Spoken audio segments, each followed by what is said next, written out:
other forms of Christianity that I might also take exception to are like Mormonism. That's just way out there on the extreme end, and there's not a lot of rational basis for believing or agreeing with what Mormons teach. The things that Joseph Smith done were all done privately. They were done in secret. The things that the Bible talks about were done openly in public. There's public record. I mean, even the Jews acknowledged Jesus. The Jews that hated him, they called him a sorcerer. So there was something going on there for the Jews who would rather Jesus never existed or wish he, would just go away historically, are conceding in the Talmud writings that he existed. So there's definitely something there to be explained.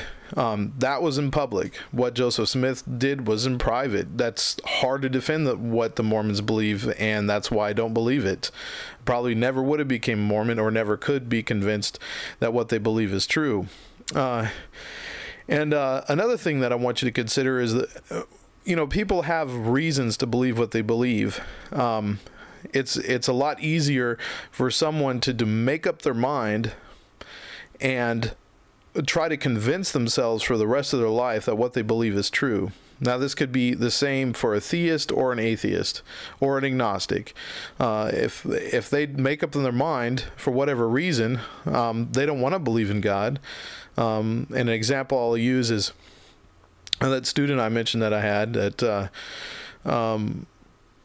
had basically believed that Jesus was a mythological character. He never existed. But when I asked him about this, I asked him to clarify this or to kind of defend this with some kind of argument, that he wasn't able to do this. He wasn't able to basically give any reason to support what he believed.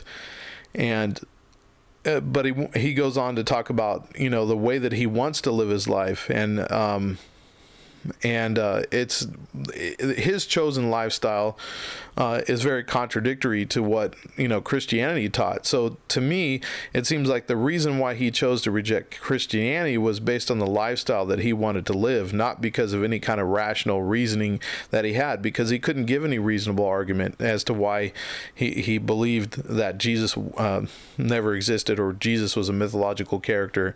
To me, it seemed like this is a consequence of his lifestyle. And I believe that you would have to concede there are people that do not believe in God, that are atheistic, because they want to live a certain lifestyle, and therefore why would they accept Christianity that totally speaks against that lifestyle? Therefore, they make an a priori rejection of Christianity based on the way they want to live their life, not based on anything solid. And I think that in Christianity it could be the same way. A Christian person could believe because their parents taught them, and they believe just based on a family tradition, and that's their worldview that they choose to accept, and they see everything through that filter and reject everything else. That's basically the same situation. It goes either way. People tend to see the world in their presuppositional way. They have pre-assumptions. They have a priorities that they bring into the conversation, and everybody does, as well as the atheist. So the thing that I want to wrap up with is, we're all in this together. We're all on this planet Earth together, and a lot of us are trying to figure out, hey, what are we doing here? And just because you come to one conclusion, I just really want you to kind of caution you to don't be so condescending, don't be so arrogant towards people that have beliefs. You called, basically my beliefs stupid. I take that personally. I take that as an insult. Yes, I understand that you do not think I am stupid, but by saying that my beliefs are stupid, you're basically insinuating that I'm an ignorant person, or deluded, or whatever it may be. And I just really want to encourage you to maybe take a step back and say, you know what?